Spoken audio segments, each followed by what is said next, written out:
Hey everyone, today I wanted to talk about self-care. So we hear this word splashed around, we all know it's really important, but what does it mean? Does it mean taking a bath at the end of the day when we're tired? Does it mean lots of stretching? It means something different for every person. Check out my biopsychosocial spiritual video as well. It can be really helpful in terms of assessing what are some areas that you might need support in and where you can focus your self-care. Ultimately, my relationship with my own self-care is really robust. People ask me what it's like to be a counselor and is it really hard and really heavy?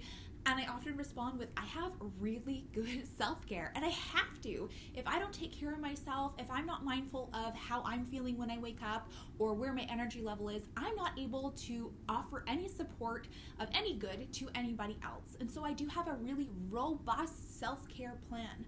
I kind of think of it as my tripod here. I have 3 things that I do every single day for self-care. I make sure I get some movement, I make sure I get good sleep, and I make sure I get good nourishment. And for me, that's kind of my foundation of self-care. On top of that, I definitely check in with myself, and I try to use little pockets to help be more mindful of where I'm at and what I might need. This might be as simple as when I'm in the car driving home from work, do I need to have silence and kind of process my day? Or do I need some music? Do I feel disconnected and want to listen to the radio? As small and simple as that is, that car ride home can really be an opportunity to connect and have self-care. I have also intentionally have my car parked a 15-minute walk from my office. And on that walk, I make sure my phone's down and then I'm really present in my walk. I'm shedding off my day and I'm checking in with myself to see what's going on. Of course, there definitely are times if I need to and I feel a sense of urgency, I might check in on some emails, and that might be self-care too. Not procrastinating can definitely be self-care. So there are times where I maximize that time because I feel a little bit behind and that might be causing me some stress, and I use that 15 minutes to check in on some emails.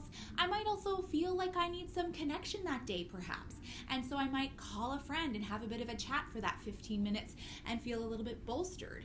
So there's so many ways we can build in self-care into our daily routine above and beyond having to do an hour of yoga or an hour of bath time or getting a manicure and pedicure.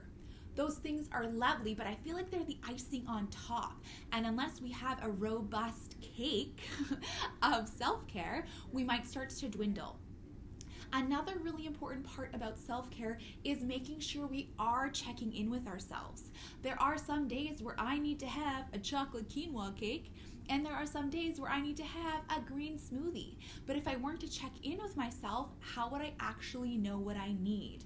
Some days I need more hugs from my husband than other days, and some days he needs more hugs from me. And that's okay, right? But if I weren't aware of what I needed, or if I wasn't aware if I even had the energy to give him on that day and cover him in love and hugs, then I would start to deplete myself.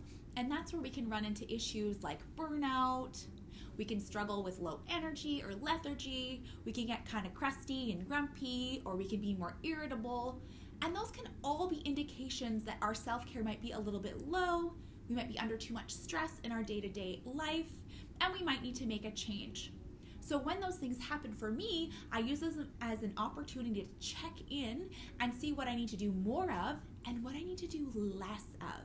Sometimes thinking about self-care can feel onerous because it's one more task we have to do.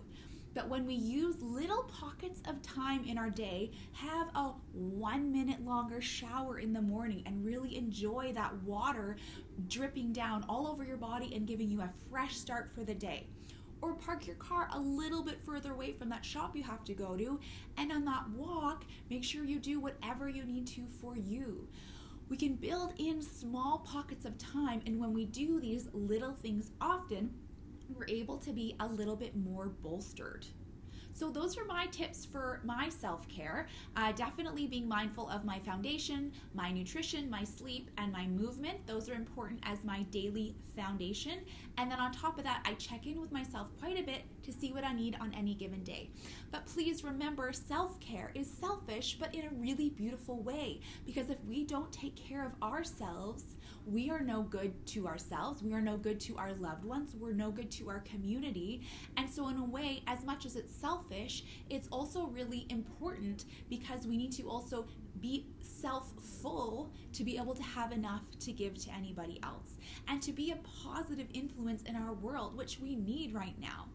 So those are my tips on self-care. What do you do for self-care? I'd love to hear what your self-care routine is and how you take care of yourself.